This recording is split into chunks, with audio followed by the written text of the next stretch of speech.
In late 2016, I and some other people were talking about Pizzagate. And almost immediately after this scandal emerged onto the consciousness of probably millions of people, almost immediately the mainstream media, the Lügenpresse, the lying press, the lying media, declared it to be fake news and said it had been debunked. Well, it had not been debunked. It was never debunked. It hasn't been debunked. They just said that it had been debunked. And that was supposed to function as a rebuttal. It was pathetic. It was one of the most pathetic attempts at a rebuttal or a so-called debunking that I have ever seen, frankly. There was no engagement with primary sources whatsoever. There were a couple of very flimsy attempts to engage on an extremely superficial level, like, there's not even we don't even have a basement, you know, said James Alefantis. Well, actually, you talked about having things in the basement of your restaurant, so you were either lying when you said you didn't have a basement, or you're lying now. But nobody held his feet to the fire, of course. Of course they didn't. Just like they're not asking for the client list for Epstein.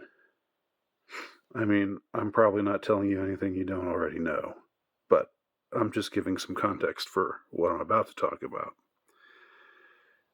This this is a picture that was on the wall of the actress Jamie Lee Curtis, and it was something that people discovered when she tweeted something about the furniture in her room.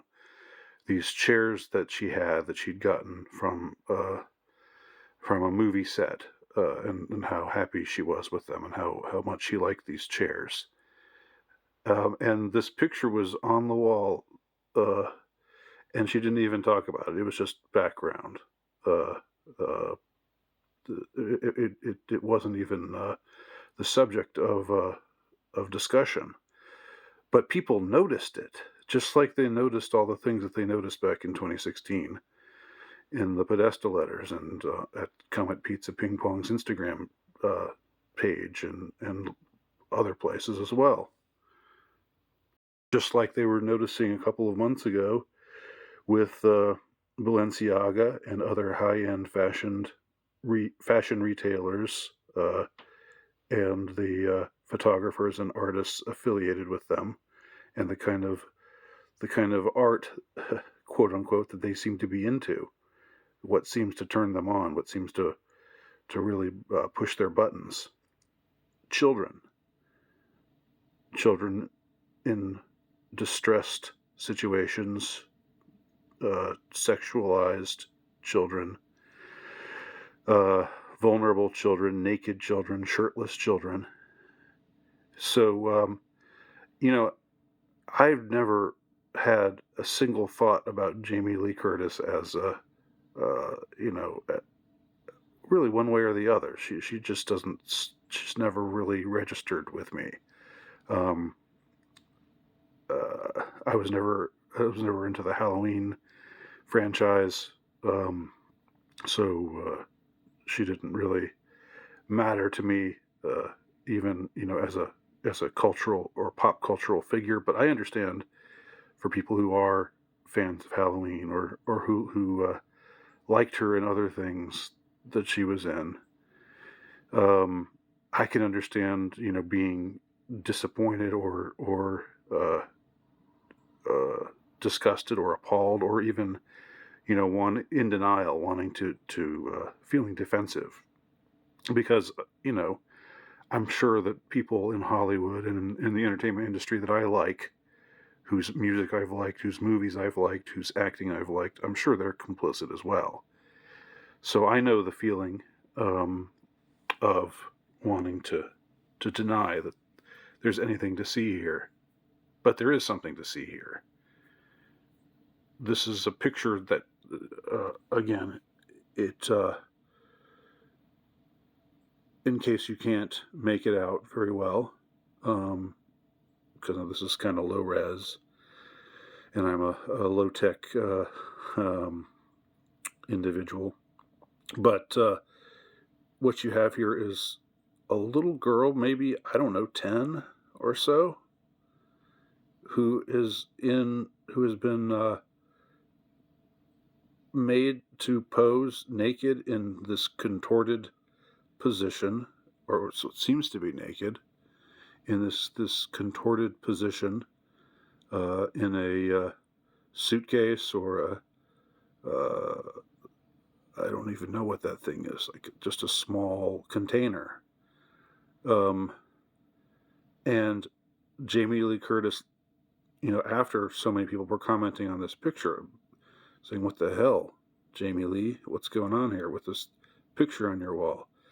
She said that it was something that was put up it's art that was made by a friend of hers, and that's a picture of her own daughter. As if that somehow diffuses the situation. As if people will just say, "Oh, okay, well, that makes sense now." And she said I think she said she's had it up in her house for 20 years. I mean, she's had it up for so long that it doesn't even register with her. Just like something that's on the wall, some benign picture of a landscape that you might have on the wall in your living room. You don't even notice it because it just blends in with the furniture. No normal person would ever in his mind find himself able to make this photograph blend in with the furniture. And this is the same type of art that Tony Podesta had up all over his house. Tony Podesta, formerly major political operative, brother of John Podesta, bigwig within the Democrat Party. They both were into this kind of art. And apparently, so is Jamie Lee Curtis, and apparently, no surprise here, so is Madonna. Before we get to Madonna, though, here's a reminder. This is all taken from the website VigilantCitizen.com. If you want to visit that site, you can see for yourself. That's Marina Abramovich, the cover of some magazine called Dust. I mean, tell me this doesn't look sketch to you. A shirtless little boy, her hand over his face, her robe open. I don't think I have to put too fine a point on it, do I? You can see. You can see how much. You can see what's wrong with this picture, and that this graced the cover of I guess big time fashion mag, and Marina Abramovich is this performance artist icon.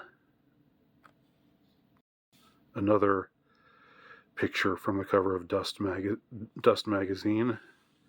And remember, there's I found the picture of the little girl with the lollipop in her mouth, highly sexualized picture that was right on the magazine rack at the bookstore near my house, and it was a glossy magazine, and this is what they're putting on their covers. We're not supposed to notice this.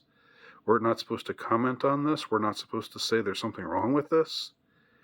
They try to turn it around on us and say, well, if you're having so much trouble with this, maybe you're the real pervert. they actually try to do that. That's rhetoric they actively engage in. No, we are not the perverts. We're noticing it. It's healthy to notice it and to be appalled by it.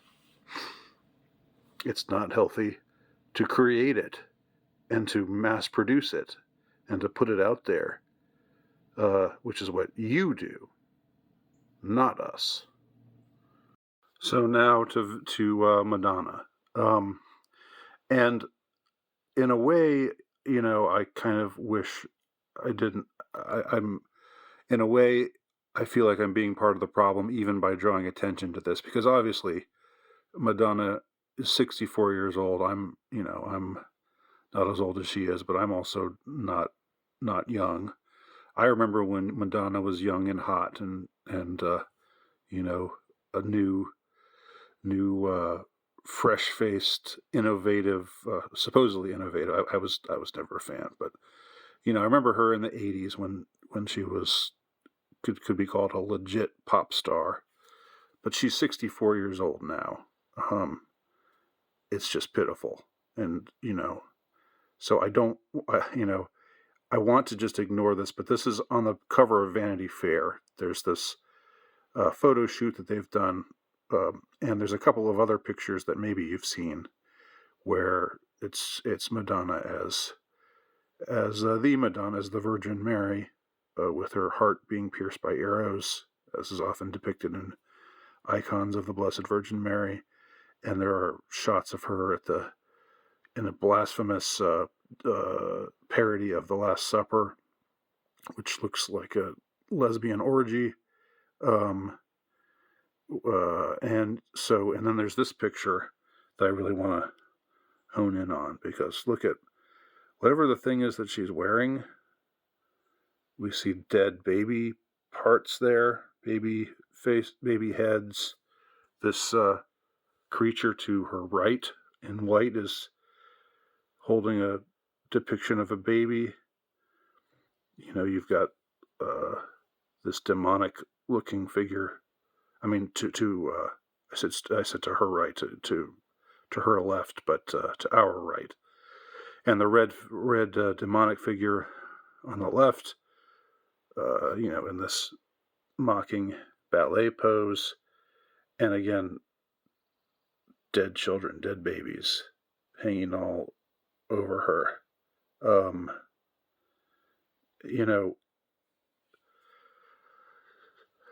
You can say this is just something that she's doing for shock value. I get shock value, but why is the shock value always the same thing? Why is it when they go for shock value, it almost always means sexualizing or doing violence to children? Why is that? And it's something that is. I really don't have much. I was frustrated with the Pizzagate deniers back in 2016, but I really have absolutely no patience for you now if you are still denying all of this, because there's so much evidence of it. There's so much evidence of this kind of pedophilic art out there that it's if you're still saying, oh, you crazy stupid conspiracy theorist, I don't know, where's your brain? Where'd you put it? Put it back in your head and start using it again. That's all I can say. That's all. Thanks for watching.